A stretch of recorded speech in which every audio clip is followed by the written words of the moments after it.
세상은 그리스도인들이 믿음대로 살도록 절대로 그냥 내버려 두지 않습니다. 믿음을 가진 사람들이 하나님의 말씀을 지키고 말씀대로 살려고 애쓸 때 세상에 절대로 우리를 그냥 내버려 두지 않습니다. 우리를 끊임없이 시험하고 또 상황과 환경을 통해서 우리를 넘어뜨리려고도 하고 또 때로는 어떤 변화를 통해서 우리 마음을 낙심시키기도 하는 것이 우리가 살아가는 세상이고 또 우리가 감당해야 될 세상이다. 성경은 우리에게 그렇게 가르쳐주고 있어요. 그래서 여러분, 우리가 믿음을 지킨다고 하는 것이 결코 쉬운 일이 아닙니다. 말씀대로 살아간다고 하는 것이 또 결코 만만한 일은 아니라고 하는 거예요. 오늘 바울이 옥에 갇혀서까지도 골로새 교회를 위해서 중보하고 애썼던 것은 다 그만한 이유가 있었던 것입니다. 바울은 영적인 전쟁에 대해서 이미 잘 알고 있었어요. 믿음을 지키고 살아가는 데 있어서 큰 대가를 치러야 한다는 것을 바울은 누구보다 잘 알고 있었기 때문에 믿음을 지키고 살아가고 있는 골로새 교인들을 위해서 비록 감옥이었지만 중보를 했고 또 그들을 도왔고 편지를 통해 여러 방법을 통해 골로새 교회를 격려하고 위로하고 있었다라고 하는 것입니다. 여러분, 우리가 온 힘을 다해서 우리의 믿음을 지키지 않는다면 어느샌가 나도 모르는 사이에 우리 믿음을 잃어버리게 될지도 모릅니다. 우리가 힘써서 믿음을 지키지 않는다면 우리 믿음을 지키는 것은 결코 다른 사람들이 해주는 거저 얻어지는 것이 결코 아니라고 하는 것을 우리가 알아야 한다라고 하는 것이에요. 우리가 믿음을 지키지 않는다면 어느샌가 나의 믿음은 우리의 울타리를 넘어서서 세상으로 빼앗겨 버린다라고 하는 것입니다. 그런 말 있지 않습니까? 서울에 가면 눈 감으면 코 베어 간다. 여러분, 서울에 온다고 해서 전 서울에서 태어났습니다. 눈 감아도 코 베어 가지 않습니다. 조심해야 된다는 말입니다. 조심하지 않으면은 많은 것을 잃어버릴 수 있으니까는 조심하십시오라는 말, 정신 똑바로 차리라는 말 아니겠습니까? 여러분, 저는 이 말이 우리 그리스도인들이 이 세상을 살아감에 있어서 반드시 기억해야 될 말이다. 그런 생각을 하게 돼요. 우리가 정말 깨어있지 않으면은, 우리가 깨어서 믿음을 지키지 않으면 어느 순간에 우리 믿음을 잃어버리게 되는 거예요. 어느 순간에 우리 믿음을 세상에 빼앗길 수도 있다라고 하는 것입니다. 그리고 실제로 그런 이들을 종종 보지 않습니까? 전에는 대단한 믿음을 가지고 있었는데 지금은 그 믿음을 찾아볼 수 없는 사람들이 많이 있습니다. 과거에는 여러 가지 봉사를 하기도 하고 헌신도 하기도 하고 믿음대로 살고 있었지만 지금은 오히려 신앙의 회의주의자가 돼서 기도하면 뭐하냐? 말씀대로 살면 뭐하냐? 그렇게 살아가는 사람들을 우리가 적지 않게 본다라고 하는 거죠. 과거에는 큰 믿음이 있었을지 모르지만 지금은 세상에 흠뻑 빠져서 세상 성공에 아주 열심히 뛰어 달려가며 전혀 믿음을 갖고 살아가지 않는 사람들도 우리가 어렵지 않게 찾아볼 수 있지 않습니까? 여러분, 바울은 그것을 누구보다도 잘 알고 있었던 겁니다. 그래서 골로새 교인들을 위해서 중보하는 거예요. 여러분이 믿음을 지키지 않는다면, 믿음에 굳게 서 있지 않는다면 안 됩니다. 그렇기 때문에 내가 여러분들을 위해서 기도하고 애쓰고 있다는 거예요. 여러분들이 믿음을 빼앗기지 않게 되게 주의 이름으로 축복합니다. 지금 누리고 있는 그 믿음, 갖고 있는 그 믿음을 우리가 지킬 때 그 믿음은 더 견고해질 것이며 그 믿음의 열매가 맺힌다는 거죠. 1절의 말씀 우리 한번 같이 읽어볼게요. 1절입니다. 시작.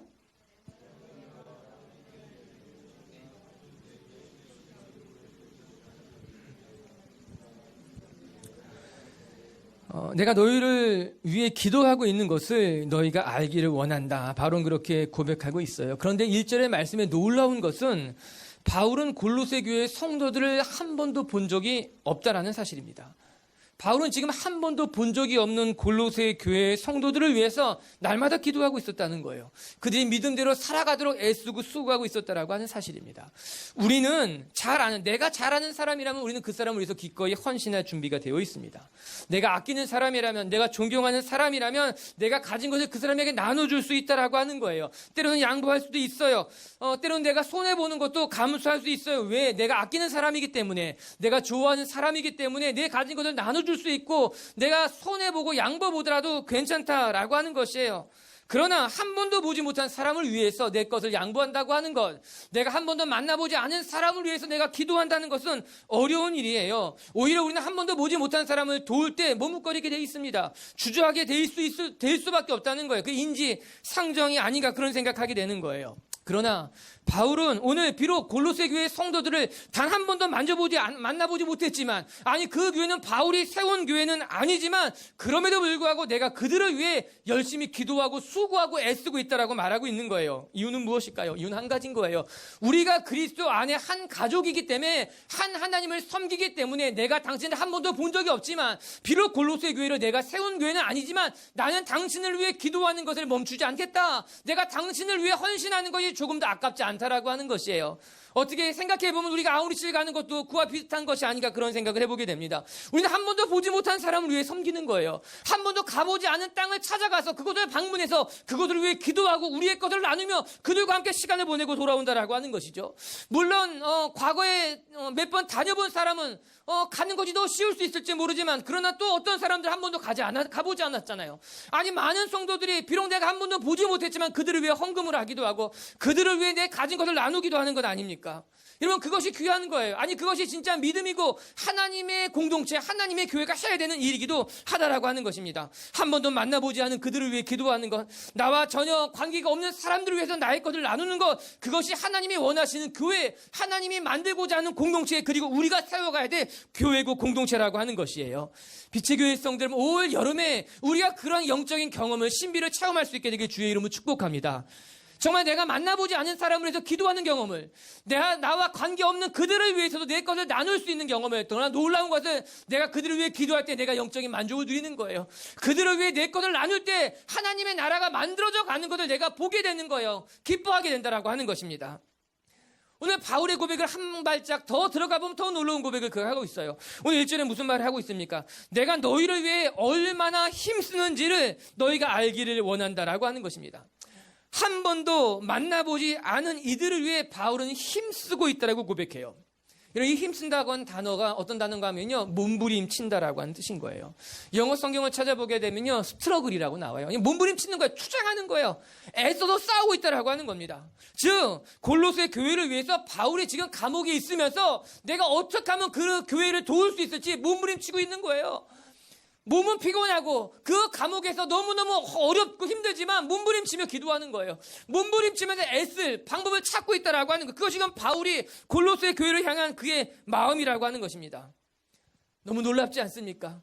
옥에 갇힌 자가 몸부림을 치면서 투쟁하면서 스트러글하면서 싸우면서까지 내가 너희를 위해서 애쓰고 수고하고 있다라고 하는 것이에요.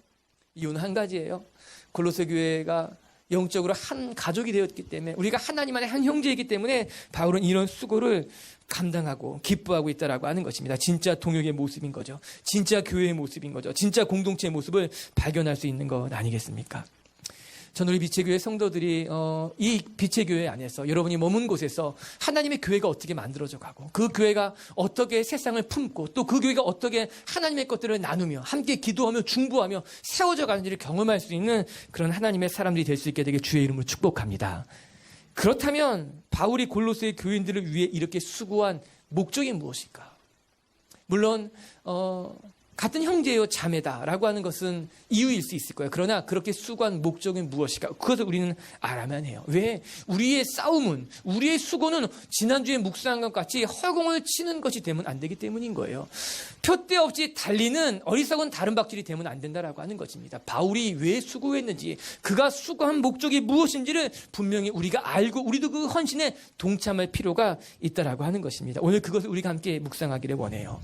우리 한번 같이 2절의 말씀을 읽어봅니다. 시작. 이는 그들로 마음의 위안을 받고 사랑 안에서 연합하여 확실한 이해의 모든 풍성함과 하나님의 비밀인 그리스도를 깨닫게 하려 함이니, 오늘 1절과 2절이 이렇게 연결되어져 있습니다. 내가 너희를 위하여 힘써 수고하는 이유는 2절에 너희가 하나님의 비밀인 그리스도를 깨닫게 하려 함이니 이렇게 연결되고 있다라고 하는 겁니다. 이런 바울이 그 감옥에서 수고한 목적은 한 가지였어요. 첫 번째, 골로새 교회가 그리스도를 온전히 깨닫게 하기 위함이라고 하는 것입니다. 그리스도를 온전히 깨닫는 것이 바울이 기도하고 있는 목적, 바울이 수고하고 있는 이유였다 깨달았다고 성경 그렇게 이야기하고 있다라고 하는 겁니다. 여러분, 여기서 깨닫는다라고 하는 단어는 에피그노시스라. 이것은 무슨 말인가 하면 완벽하게 식별해낸다는 뜻을 갖고 있는 거예요. 완벽하게 이해한다라고 하는 거예요. 영어 성경을 보게 되면요, perfect understanding 이렇게 나오고 있더라고요. 즉 그리스도를 완벽하게 이해하는 거예요. 완전하게 알아챈다라고 하는 것입니다. 즉 그리스도를 이해하는 데 있어 그냥 둘이 뭉실하게 대충 하는 것이 아니라고 하는 거예요. 어떤 형태만 아는 것이 아니라 그리스도가 누군지, 그리스도가 이 땅에 와서 무슨 일을 하셨는지, 그리스도가 이 땅에 오셔서 한 일이 나와는 어떤 관계가 있는 것인지 정확히 아는 것이 하나님을 온전히 이해하는 것, 깨닫는 것이라고 성경이 말해주고 있는 거예요. 즉 우리는 예수 그리스도를 만나야 돼요. 예수 그리스도를 경험해야 돼요. 예수 그리스도가 누군지를 알 필요가 있다라고 하는 것입니다. 여러분, 여기서 깨닫는다고 하는 것은, 완전히 안다라고 하는 것은요, 경험을 통해서 비로소 알게 되는 그 무엇을 이야기하는 겁니다. 그리스도를 들어서 아는 건 너무에 있다라고 하는 거예요. 그리스도에 대해서 아는 것도 아니라고 하는 거예요. 우리는 그리스도가 어떤 분인지, 그리스도가 이 땅에 와서 무슨 일을 하셨는지 우리가 기도를 통해 하나님을 직접 체험하는 것으로 말미암아 그리스도를 경험해야 된다라고 하는 것입니다. 여러분, 사실 부부가 되고 나면 비로소 알게 되는 것들이 있다라고 하는 거예요. 결혼은 그 이상의 의미를 담고 있다라고 하는 거죠. 연애를 할 때 알고 있는 것은 반쪽밖에 되지 못해요, 여러분. 그냥 내가 좋아하는 부분만 보이는 거예요. 내 눈에 보이는 부분만 알게 되는 거예요. 호감 가는 것 때문에 만나는 거죠. 그것을 통해 관계가 발전되는 것이겠죠. 그러나 결혼하고 나면요, 내가 지금까지 보지 못했던 것을 보게 되는 거예요. 지금까지 알지 못했던 것을 알게 되는 거예요. 전에는 눈에 보이는 것만 봤지만, 전에는 호감이 되는 것만 내가 보았지만, 이제는 그 이상의 것을 보게 돼요. 단점이 보이는 거예요. 그 사람의 연약한 점도 알게 되는 거예요. 내가 전혀 예상하지 못했던 일들을 경험하게 되는 거예요. 그게 진짜 알아가는 일이라고 하는 거예요. 과거에 줄에서던 어떤 청년이 저한테, 목사님, 저는 속아서 결혼했어요. 물론 진지한 얘기는 아니었어요. 진지하게 얘기하진 않았지만 정말 몰랐다는 거예요. 속았다고. 아니야, 그게 속은 게 아니야. 왜 여러분 속았어요, 표정이? 그 속은 것이 아니라 이제 진짜 서로를 알아가기 시작하게 된 거야. 진짜 사랑의 단계로 넘어가기 위해서 이제 준비 단계를 하고 있는 거야. 더 좋은 거야. 더 깊이 사랑할 수 있게 된 거야. 여러분, 우리는 그리스도를 알아감에 있어서 이런 경험들이 필요하다라고 하는 거예요. 그냥 그리스도에 대해서 아는 것이 아니라 그리스도를 경험해야 된다는 겁니다. 그리스도와 함께 살아가는 연습을 해야 된다는 거예요. 즉, 내 삶의 순간순간마다 예수님과 동행하는 것이 어떤 것인지 알아야 돼요.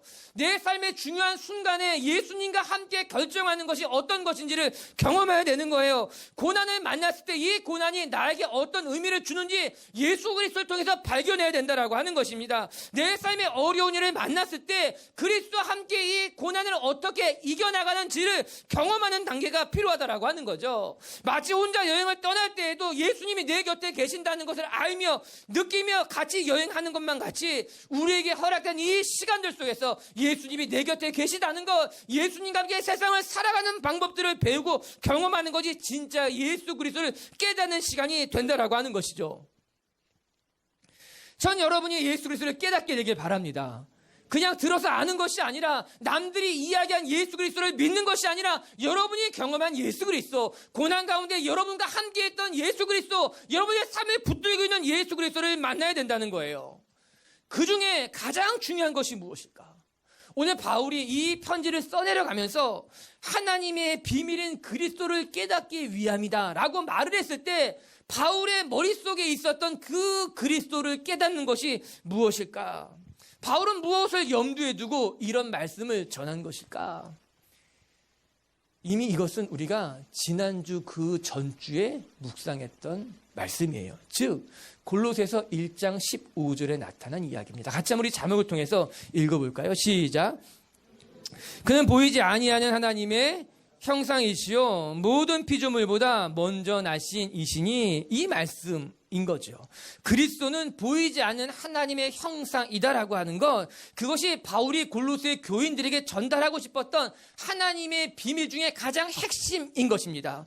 즉 그리스도가 누구냐? 단지 하나님의 아들, 하나님의 단지 그냥 윤리적으로 어떤 모범적인 삶을 살아갔던 그 누군가, 그 이상의 것을 우리가 알아야 된다라고 하는 것이에요. 여러분, 예수 그리스도는 눈에 보이지 않는 하나님의 형상이라고 하는 거예요. 우리가 만났던 그 예수 그리스도는 창조주 하나님과 동일하신 분이라는 것을 우리가 알아야 된다는 거예요. 우리가 그리스도를 이해함에 있어서 단지 윤리적인 도덕, 어떤 탁월한 도덕가로 바라보는 것은 반쪽만 알고 있는 거예요.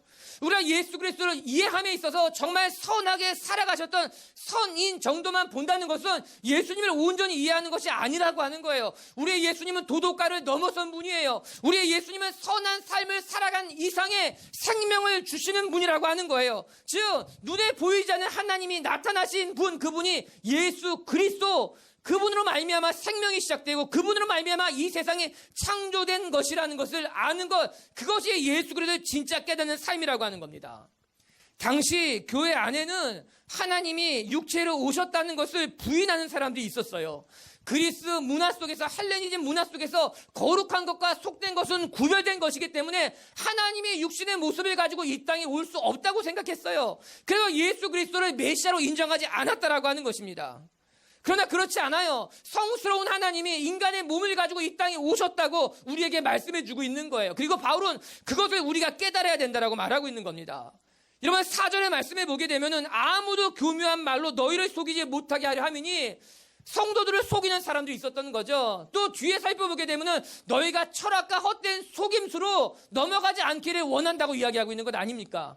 맞다라고 하는 거예요. 우리가 하나님을 안다는 것, 그 하나님은 예수 그리스도의 몸으로 이 땅 가운데 오셨다고 하는 것, 그것이 그리스도를 깨닫는 참된 진리요 신앙의 핵심이라고 하는 겁니다. 여러분이 예수 그리스도를 알고 여러분의 신앙이 더 깊어질 수 있게 되기를 바랍니다. 여러분 3절의 말씀도 읽어볼까요? 3절입니다. 시작. 그 안에는 지혜와 지식의 모든 보화가 감춰져 있느니라. 여러분 예수 그리스도 안에는 지혜와 지식의 모든 보화가 감춰져 있어요. 예수 그리스도 안에는 그 모든 것이 담겨져 있다라고 하는 것입니다. 생각해보면, 그런데 그렇다고 해서 예수 그리스도를 알면 지식과 지혜를 얻을 수 있는 것인가? 여러분 그렇지는 않잖아요. 여러분 우리가 그리스도를 안다고 해서 중간고사를 잘 보지는 않아요. 우리가 그리스도를 안다고 해서 갑자기 대단한 지식을 얻게 되는 것은 아니에요. 그거와는 다른 문제예요. 그렇다면 오늘 말씀에 이른 것 같이 그 안에는 지혜와 지식의 모든 보화가 감춰져 있다는 말씀이 무슨 말인가? 이는 그리스도를 깨닫는 지식이, 그리스도를 아는 지식이 그 무엇보다 값진 지식이고 지혜가 된다라고 하는 겁니다. 그렇기 때문에 바울이 고백하기를 내가 지금까지 얻었던 모든 지식을 나는 배설물처럼 여길 수 있으며 그 이유는 그리스도를 아는 지식이 가장 고상하기 때문이라고 고백하고 있는 것 아닙니까? 맞아요. 우리가 하나님을 안다는 것, 우리가 그리스도를 깨닫는다고 하는 것이 우리의 삶에 있어서 가장 고상한 지식이에요. 최고의 지식이에요. 그거 이상의 지식은 없다라고 하는 것입니다. 그래서 우리가 예수님을 만났다면 값진 거예요. 예수 그리스도를 알게 됐다면 가장 값진 것을 알게 됐다라고 하는 것입니다. 그렇기 때문에 바울은 고백하고 있는 거예요. 그 안에는 지혜와 지식의 모든 보화가 감춰져 있으니 우리가 그리스도를 아는 지식이 가장 소중한 것이며 그리스도를 깨닫는 것이 큰 축복의 선물이라고 하는 겁니다. 우리 사랑하는 미치교회 성도 여러분, 여러분들이 그리스도를 깨닫고 그리스도를 아는 지식을 얻는 것으로 말미암아 여러분의 삶이 하나님의 것을 누릴 수 있게 되기를 주의 이름으로 축복합니다. 바울이 몸부림치면서 헌신했던 이유가 여기에 있습니다. 골로새 교회 성도들이 그리스도를 깨닫는 것으로 말미암아 그들의 삶의 방향이, 그들의 삶의 목적이, 그들의 삶이 다시 질서 잡히길 원한다라고 하는 것입니다. 두 번째, 바울이 골로새 교회를 위해서 수고했던 또 한 가지 이유는 골로새 교회 성도들이 믿음 위에 굳게 세워지기를 바울은 간절히 원했다는 겁니다. 6절과 7절을 우리 한번 같이 읽어볼게요. 6절, 7절 시작. 그러므로 너희가 그리스도 예수를 주로 받았으니 세움을 받아 교훈을 받은 대로 믿음에 굳게 서서 감사함을 넘치게 하라. 눈에 들어오는 단어는 믿음에 굳게 서서일 것입니다. 오늘 설교의 제목이기도 합니다. 우리가 믿음에 굳게 서는 것이 필요합니다. 우리는 믿음에 굳게 서 있어야만 합니다. 고난을 만난 사람들이 믿음에 굳게 서야만 합니다. 이제 새롭게 직장에 들어간 사람이 있다면 여러분 그 사람은 반드시 믿음에 굳게 서야 됩니다. 이제 가정을 새롭게 시작하는 이들이 있다면 그들도 믿음 위에 굳게 서는 것이 중요합니다. 우리가 아우리치를 준비하고 있다면, 우리가 수련회를 준비하고 있다면, 우리가 새로운 꿈을 꾸고 있다면 우리에게 가장 중요한 것은 지금 이 순간 우리가 믿음 위에 얼마나 굳게 서 있는가가 가장 중요하다라고 하는 거예요. 교묘한 말로 속이려고 하는 이들 앞에서, 여러 가지 철학과 헛된 속임수로 우리를 넘어뜨리는 그들 앞에서 우리는 믿음에 굳게 서 있는 하나님의 사람이 되어야 된다라고 하는 겁니다. 이런 7절의 말씀을 보시기 바랍니다. 여러분, 한 그루의 나무가 머릿속에 그려지지 않습니까? 7절 말씀 보게 되면 그 안에 뿌리를 박으며, 뿌리를 박고 난 다음에 줄기가 세움을 받아 줄기가 나게 되며 또 교훈을 받은 것으로 말미암아 꽃이 자라나게 되고 잎이 무성해지고 또 열매가 맺게 되진다. 이게 7절의 말씀인 거예요. 정말로 한 그림이 그려지는 거죠. 정말 우리가 믿음의 뿌리를 받고 그 믿음의 뿌리를 박은 이후에 우리가 줄기가 자라나 세움을 입게 되고 그뿐만 아니라 시간이 지나면 우리 속에 또 아름다운 꽃이 피고 열매가 맺어지는 것이 하나님이 원하시는 믿음 위에 굳게 서 있는 성도들의 삶이라고 하는 거죠. 여러분, 우리의 삶에 있어서 믿음의 굳게 서기에 가장 먼저 필요한 것이 무엇이겠어요? 오늘 7절에 나온 말씀같이 믿음이 뿌리를 내리는 것이 가장 먼저 중요한 일이라고 하는 거예요. 우리가 믿음에 굳게 서기를 원한다면 여러분, 믿음이 뿌리를 내려야 될 줄로 믿습니다. 여러분, 신앙이 그리스도 안에 뿌리를 내려야 된다라고 하는 거예요. 그런데 문제는 뭔지 아십니까? 여러분, 우리가 그리스도 안에 뿌리를 내려야 되는데 오히려 그리스도 안에 뿌리를 내리지 못하고 우리의 신앙이 사람에게 뿌리 내릴 때가 있다라고 하는 거예요. 우리의 신앙이 사람에게 뿌리 내릴 때 우리는 위험하다는 것을 알아야만 할 것이에요. 여러분, 교회의 정착함에 있어서 누군가의 도움을 받는 일은 중요한 일이에요. 누군가의 도전을 받는 일도 중요한 일이에요. 그러나 분명하게 기억해야 될 것은 누군가가 우리를 도와준다고 해서 우리의 신앙이 사람에게 뿌리를 내리게 되면 그 신앙은 위험한 신앙이 될 수밖에 없는 겁니다.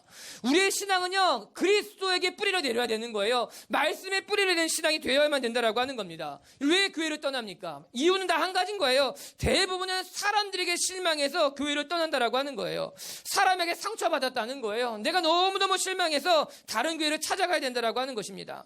저는 이런 이야기 들으면요, 곤란해요. 목사님, 제가 마음이 너무 어려워가지고 내가 저 사람 때문에 교회를 옮기겠다라고 하는 거예요. 이런 사람을 만나면 뭐라고 얘기해 줘야 될지 모르겠어요. 그러면 사람 때문에 교회를 떠나면, 사람 때문에 신앙이 흔들리면 여태까지 사람 믿는 신앙이었습니까? 여태까지 그럼 당신이 보여준 신앙은 사람에게 뿌리 내린 신앙입니까? 이렇게 말하고 싶은데 이렇게 말하면 또 넘어지겠죠. 또 목사님 때문에 또 가야겠다. 또 그런 말 할 것 같아가지고 그 말은 못하겠고, 그런데 그 말이 맞는 말인 거예요. 사람 때문에 떠난다는 것은요, 그의 신앙이 사람에게 뿌리 내린 거예요. 사람 때문에 신앙생활 못하겠다고 하는 것은요, 사람에게 뿌리 내린 신앙이기 때문에 그렇다라고 하는 겁니다. 여러분, 우리의 신앙은요, 사람에게 뿌리 내리면 안 돼요. 사람을 의지하는 신앙이 돼서도 안 된다라고 하는 거예요. 사람을 보지 마세요. 환경을 보지 마세요. 그리스도를 보고 그리스도 안에 뿌리를 내는 신앙이 돼야 된다는 겁니다. 예, 오늘 바로 이렇게 말합니다. 그 안에 뿌리를 박으며, 여러분, 뿌리를 내린다는 표현보다 뿌리를 박는다는 말이 좀 더 힘세게 들려요. 강하게 들리지 않습니까?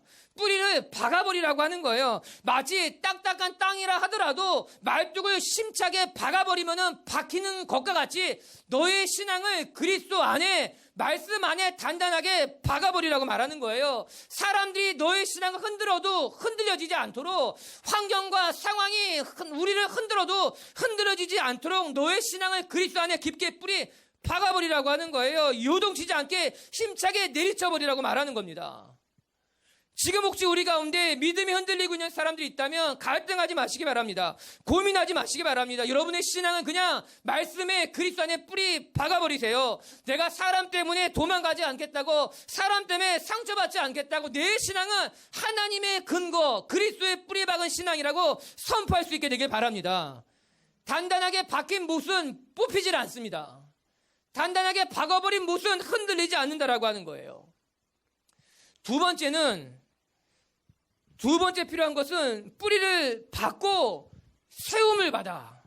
이렇게 성경 기록되고 있어요. 이 말은 무슨 말인가 하면 뿌리를 박은 다음에는요, 줄기가 자라가야 된다라고 하는 거예요.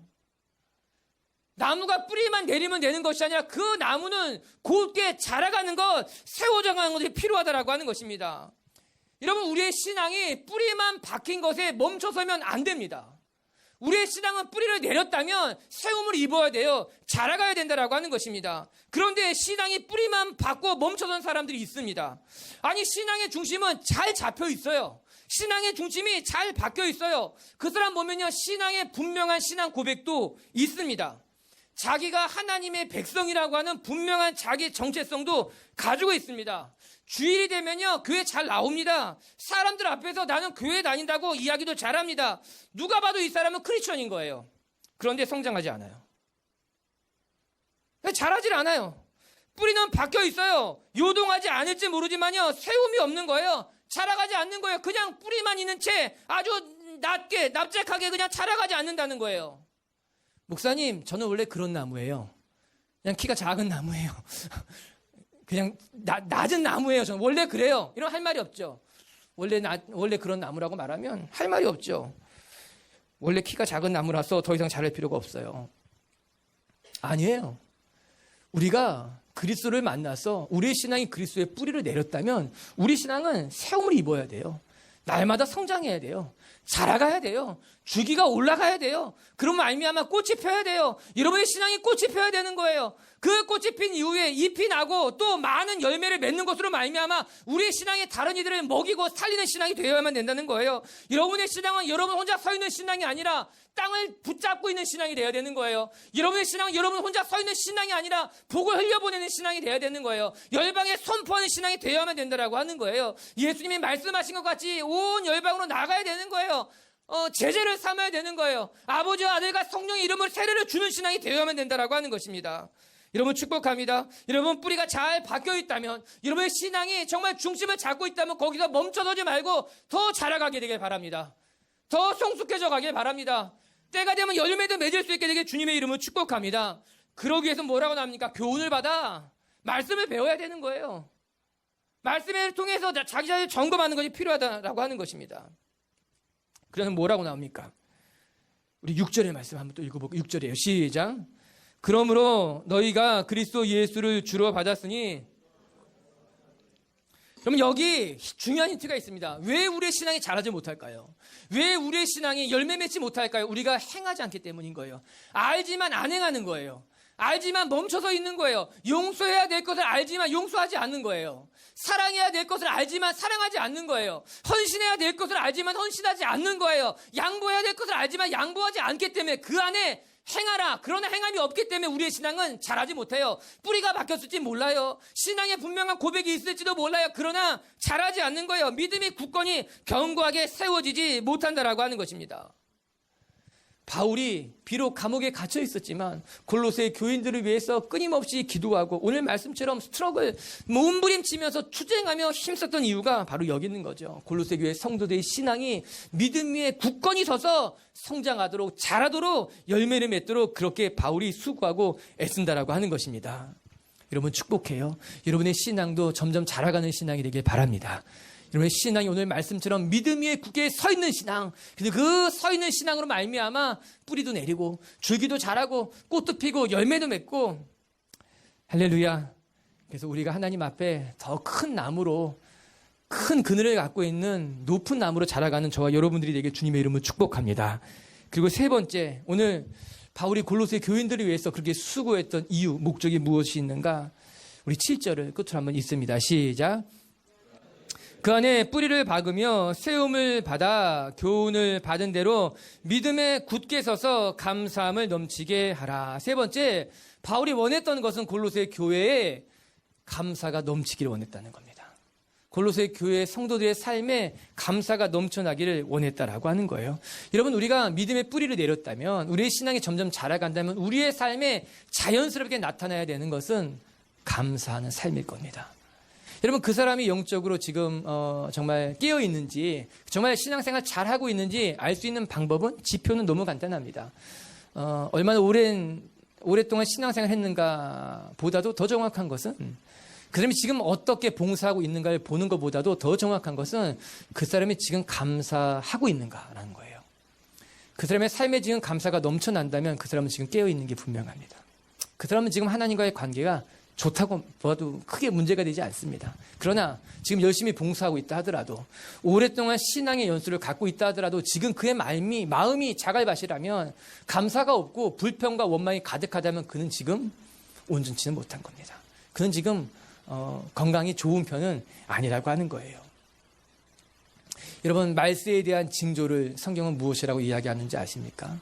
말세 때 이런 일들이 나타나는데 그 중에 하나가 감사치 않으며, 이런 말세의 징조를 싸우고 전쟁이 일어나고 탐욕이 일어나고 이런 것만 생각할 필요가 없습니다. 말세 때 어떤 일들이 일어나는가? 더 이상 감사하지 않는다는 거예요. 감사하는 사람들이 우리 마음의 감사가 사라진 그 시대가 어쩌면 지금 우리는 정말 말세를 살아가고 있는지도 모릅니다. 우리 안에 감사가 없다면, 우리 안에 감사하는 마음이 없다면 우리는 정말 말세와 같은 삶을 살아가고 있는 건 아닙니까? 우리가 앞에 묵상한 말씀과 함께 연결해서 생각해 본다면 우리가 언제 어떻게 감사할 수 있을까 하는 것입니다. 그것은 우리의 신앙이 그리스도 안에 뿌리가 박혔을 때, 우리의 신앙이 말씀으로 말미암아 날마다 세움을 받을 때 비로소 우리가 감사할 수 있게 된다는 겁니다. 그래서 감사는 열매라. 우리가 그리스도 안에 뿌리를 내릴 때 감사할 수 있는 거예요. 날마다 말씀으로 우리를 양육받을 때, 말씀으로 우리가 세워져 갈 때 비로소 우리는 감사가 어떤 것인지, 하나님이 내게 주신 것이 무엇인지를 깨닫게 될 수 있다라고 하는 것입니다. 그래서 여러분, 감사는 환경에서부터 오는 것이 아니에요. 감사는 상황에서부터 오는 것이 아니에요. 감사는 내 마음에서부터 오는 거예요. 감사라고 하는 것은요, 상황을 받아들이는 삶의 자세예요. 하나님이 내게 허락하신 것을 받아들이는 삶의 태도라고 하는 것입니다. 여러분 한번 생각해 보시기 바랍니다. 차장에서 부장으로 진급하게 되면 감사 기도가 절로 나오게 됩니다. 너무너무 감사한 거예요. 여러분, 나중에 부장에서 임원으로 진급하게 되면요, 더 큰 감사가 나옵니다.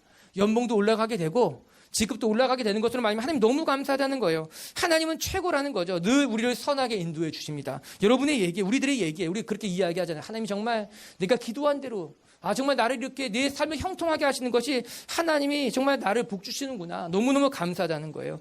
연봉도 올라가서 감사하고 직급도 올라가서 감사하고. 처음에 진급도 하게 되고 연봉도 올라가잖아요. 그럼 남을 또 감사합니다. 남을 또 잘 돕기도 되게 됩니다. 월급이 많아져서 남도 도울 수 있어서 감사하고요. 또 교회에 필요한 거 있으면 또 내가 헌금할 수 있어서 또 감사하고요. 또 누군가 나의 도움이 필요한 사람이 있으면 또 도울 수 있어서 감사하고요. 또 좋은 것도 먹으니까 또 좋은 거에 감사한 거예요. 내가 이런 것도 먹고 이제 좋구나, 감사하다라고 하는 거예요. 그런데 시간이 지나잖아요. 시간이 지나면요, 그 직급에, 그 연봉에 우리의 삶이 세팅이 되게 됩니다. 처음에 진급했을 때는요, 처음에 연봉이 많아졌을 때는요, 좋은 거예요. 기쁘고 감사하고 넉넉한 거예요. 그런데 그 삶에 익숙해지면요, 그 삶에 내가 세팅이 되는 거예요. 나중에는요, 별반 차이가 없게 되는 거예요. 아니, 내가 부장이 됐지만 차장 됐을 때 감사하는 것과 부장 됐을 때 감사하는 것이 똑같아지는 거예요. 시간이 지나면 여전히 또 부족해지는 거예요. 여전히 모자라지는 거예요. 아니, 내가 분명히 처음에는 기뻤는데, 처음엔 너무 감사했는데, 처음엔 하나님이 주신 은혜였는데, 지금은 여전히 이상하게 부족해져요. 왜요? 삶이 거기에 또 세팅이 되는 거예요. 거기에 적응해져 버리는 거예요. 그냥 똑같아지는 거죠. 여러분, 이스라엘 사람들 한번 생각해 보시기 바랍니다. 여러분, 이스라엘 사람들은요, 애굽에서 그는 노예였어요. 종이었어요. 하나님이 노예였던 그들을 출애굽시킨 거예요. 홍해를 갈라지는 아주 놀라운 기적을 경험하는 것으로 말미암아 그들의 삶의 새로운 역사가 시작이 됐어요. 여러분, 그들은 더 이상 노예가 아니에요. 더 이상 종 노릇을 할 필요도 없었어요. 홍해가 갈라지는 경험을 하게 됩니다. 아니, 반석에서 물이 터져 나오는 것도 경험하게 됩니다. 아무것도 없는 광야에서 만나와 메추라기를 보내셔서 우리를 먹이시는 하나님을 경험하게 됩니다. 그들이 이제 마음껏 예배할 수 있었어요. 눈치 보지 않고 하나님을 경배할 수 있게 됐다는 겁니다. 더 이상 종 노릇을 하지 않아도 됐다는 거예요. 그런데 광야 40년을 돌아보면서 그들은 뭐라고 말합니까? 이 광야 40년을 감사의 40년이라고 말합니까? 아니에요. 광야 40년을 키워드로 말한다면 불평과 원망의 시간이었어요. 이스라엘 백성들은 끊임없이 광야 40년 동안 하나님 앞에 불평과 원망을 토해놓고 있었어요. 하나님이 그들을 출애굽시켰는데, 홍해의 기적을 경험시켰는데, 만나와 메추라기로 그들을 먹이셨음에도 불구하고 그들은 끊임없이 불평했다는 겁니다. 여러분, 감사라고 하는 것은요, 환경에서 오는 것이 아닙니다. 상황에서 오는 것이 아니라고 하는 거예요. 심지어 이스라엘 사람들은요, 약속의 땅에 들어가서도 불평과 불만을 이어갔다라고 하는 겁니다. 결국 감사는 내 마음에 있는 거예요. 감사는 상황에 대한 내 삶의 태도예요. 하나님이 내 삶에 허락한 모든 일들에 대한 내 마음의 자세가 바로 감사라고 하는 것이죠. 여러분, 저와 여러분이 하나님이 주시는 감사를 누릴 수 있게 되기를 바랍니다. 우리가 경험하고 있는 그 모든 것들 속에서 감사를 발견하며 우리에게 허락된 모든 시간들 속에서 우리가 감사해야 될 것이 무엇을 깨닫게 된다면 우리의 삶은 넘치는 감사로 충만해질 것이며 그 넘치는 감사가 결국 우리를 더 행복하게 만드는 거예요. 여러분, 행복한 사람이 감사합니까? 감사하는 사람이 행복해집니까? 행복하다고 해서 다 감사하지는 않더라고요. 그런데 삶의 매 순간순간마다 감사하는 사람은요, 그 사람 참 행복해 보이더라고요. 어려운 일을 만나도 감사하는 거야. 감사하죠. 힘든 일을 만나도 감사하죠. 행복한 사람이라고 하는 거예요. 오늘 바울이 골로새 교인들을 위해서 충고해주고 있어요. 격려해주고 있어요. 그 안에 뿌리를 박으며 세움을 받아 교훈을 받은 대로 믿음 위에 굳게 서서 감사함을 넘치게 하십시오. 여러분의 삶에 이 한 주간 하나님이 주시는 감사가 넘쳐날 수 있도록 그렇게 하나님 앞에 감사할 줄 아는 저와 여러분들이 될 수 있기를 주님의 이름으로 축복합니다. 말씀을 마칠게요, 여러분. 오늘 바울이 비록 감옥 속에 있었지만 바울은 골로새 교인들을 위해서 내가 힘쓰고 있다. 내가 애쓰고 있다. 내가 너희들을 위해 기도하고 있다. 그것을 알려줍니다. 바울이 그러면 애쓰고 수고한 이유가 무엇일까? 오늘 성경은 세 가지를 우리에게 알려주고 있어요. 우리 기억해야만 될 것입니다. 첫 번째, 우리는 그리스도를 온전히 깨닫는 사람이 되어야 된다라고 하는 겁니다. 그리스도가 보이지 않는 하나님의 형상이라고 하는 건, 하나님이라고 하는 건 우리는 그 예수 그리스도를 깨달아야 돼요. 알아야 돼요.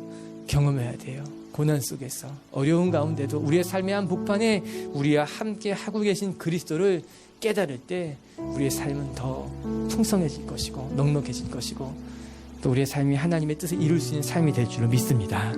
그리고 두 번째, 우리의 신앙이 믿음 위에 굳게 서야 됩니다. 우리의 신앙은 그리스도에게 뿌리를 내려야 되며 우리의 신앙은 말씀으로 세움을 받아야 되며 우리의 신앙은 하나님 안에 풍성한 열매를 맺는 신앙이 되어야 될 줄로 믿습니다. 그리고 세 번째, 항상 감사가 넘치는 사람이 되십시다. 오늘 골로새 교인들에게 권면했던 것 같이 내가 믿음에 굳게 서서 감사함을 넘치게 하라. 여러분의 삶에 아주 작은 것에서부터 감사합니다 고백할 수 있는 저와 여러분이 될 수 있게 되기를 바랍니다.